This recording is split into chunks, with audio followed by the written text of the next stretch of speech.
एक बार की बात है, एक घने जंगल में विशाल बरगद का पेड़ था। उस पेड़ पर बहुत सारे तोते रहा करते थे। वे सभी हमेशा इधर उधर की बात करते रहते थे। उन्हीं में एक मिट्ठू नाम का तोता भी था। वह बहुत कम बोलता था और शांत रहना पसंद करता था। सब उसकी इस आदत का मजाक उड़ाया करते थे, लेकिन वह कभी भी किसी की बात का बुरा नहीं मानता था। एक दिन दो तोते आपस में बात कर रहे थे। पहला तोता बोला, मुझे एक बार बहुत अच्छा आम मिला था। मैंने पूरे दिन उसे बड़े चाव से खाया। इस पर दूसरे तोते ने जवाब दिया, मुझे भी एक दिन आम का फल मिला था। मैंने भी बड़े चाव से उसे खाया था। वहीं मिट्ठू तोता चुपचाप बैठा था। तब तोतों के मुखिया ने उसे देखते हुए कहा, अरे हम तोतों का तो काम ही होता है बात करना, तुम क्यों चुप रहते हो? मुखिया ने आगे कहा, तुम तो मुझे असली तोते लगते ही नहीं, तुम नकली तोते हो। इस पर सभी तोते उसे नकली तोता कहकर बुलाने लगे, लेकिन मिट्ठू तोता फिर भी चुप था। यह सब चलता रहा। फिर एक दिन रात में मुखिया की बीवी का हार चोरी हो गया। मुखिया की बीवी रोती हुई आई और उसने पूरी बात बताई।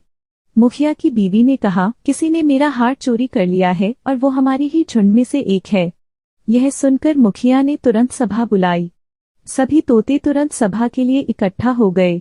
मुखिया ने कहा, मेरी बीवी का हार चोरी हो गया है और मेरी बीवी ने उस चोर को भागते हुए भी देखा है। वह चोर आप लोगों में से ही कोई एक है। यह सुनकर सभी हैरान हो गए। मुखिया ने फिर आगे कहा कि उसने अपने मुंह को कपड़े से ढककर रखा हुआ था, लेकिन उसकी चोंच बाहर दिख रही थी। उसकी चोंच लाल रंग की थी। अब पूरे झुंड की निगाह मिट्ठू तोते और हीरू नाम के एक दूसरे तोते पर थी, क्योंकि झुंड में केवल इन्हीं दोनों की चोंच लाल रंग की थी। यह सुनकर सभी मुखिया से चोर का पता लगाने के लिए बोलने लगे, लेकिन मुखिया ने सोचा कि ये दोनों मेरे अपने हैं। मैं कैसे इनसे पूछ सकता हूँ कि तुम चोर हो क्या? इसलिए मुखिया ने एक कौवे से इसका पता लगाने के लिए मदद ली। असली चोर का पता लगाने के लिए कौवे को बुलाया गया। कौवे ने लाल चोंच वाले हीरो और मिट्ठू तोते को सामने बुलाया। कौवे ने दोनों तोतों से पूछा कि तुम दोनों चोरी के समय कहाँ थे? इस पर हीरू तोता जोर जोर से बोलने लगा, मैं उस दिन बहुत थक गया था, इसलिए खाना खाकर मैं उस रात जल्दी सोने के लिए चला गया था। वहीं मिट्ठू तोते ने बहुत धीमी आवाज में जवाब दिया। उसने कहा, मैं उस रात सो रहा था। इस बात को सुनकर कौवे ने फिर पूछा, तुम दोनों अपनी बात साबित करने के लिए क्या कर सकते हो? इस पर हीरू तोता फिर बड़ी तेज आवाज में बोला, मैं उस रात सो रहा था। मेरे बारे में सब जानते हैं। ये चोरी मिट्ठू ने ही की होगी, इसलिए वह इतना शांत होकर खड़ा है। मिट्ठू तोता चुपचाप खड़ा हुआ था। सभा में मौजूद सभी तोते चुपचाप यह सब देख रहे थे।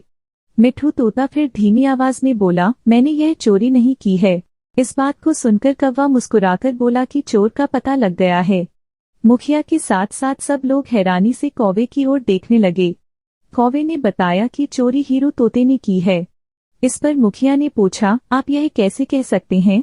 कौवे ने मुस्कुराकर कहा, हीरू तोता जोर जोर से बोलकर अपने झूठ को सच साबित करने में लगा था, जबकि मिट्ठू तोता जानता है कि वह सच बोल रहा है, इसलिए वो अपनी बात आराम से कह रहा था।